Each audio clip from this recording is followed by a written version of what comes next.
Magandang araw mga kamagsasaka natin, no? At susubukan natin yung isang produkto na pamatay kuhol, no? Ito'y isang organic, no? Ibig sabihin ng organic, walang halong chemical o lason, no? At walang harmful effects sa tao, sa plants at saka sa mga animals. Okay. Ang pangalan ng produkto natin is yung Arma Maxi 3D Plus. Ito yung anti-kuhol o panlaban sa kuhol, no? Alam naman natin na ang karamihan na ginagamit sa panahon ngayon ay puro lason, ano? At maraming disadvantages ang lason. Unang-una, yung health issues ng mga farmers, yung mga kuko, mga alsa, yung mga sugat pag na-contaminate, yung mga sugat natin ay pwedeng ikamatay ng mga farmers.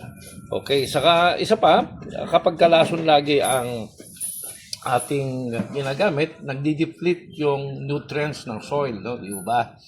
So nagiging acidic yung ating mga soil at yun kabawasan dun sa yield o yung productions ng croppings, no, ng rice. Okay, eto na at titingnan natin, no. Ito yung kuhol. Ito yung simulation na gagawin natin. Kunwari nandito na dun sa actual na, no, sa mga farm bed, sa mga pilapil natin, yung mga farm, yung tawag nito, yung sa bukid na actual. So kita nyo gumagalaw, ano, ho. At ito na yung minix namin ng produkto natin, yung anti-kuhol, no, yung pamatay kuhol, organic. Okay. Ito, tingnan natin, no, isprayhan natin itong mga kuhol na gumagalaw. Ayan.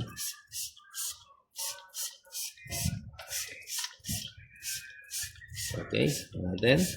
Ito, mga konti lang ito kasi yung sprayer pressure mas malakas. Itong i-spray natin, konti lang talaga ang lumalabas. So tinitingnan natin, no?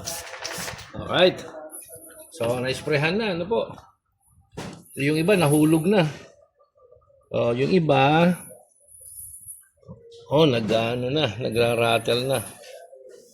Nalabas na yung mga bunganga natin. Ipakita natin. Tutok natin. Yan. Okay. After 5 minutes, makikita nyo yung result.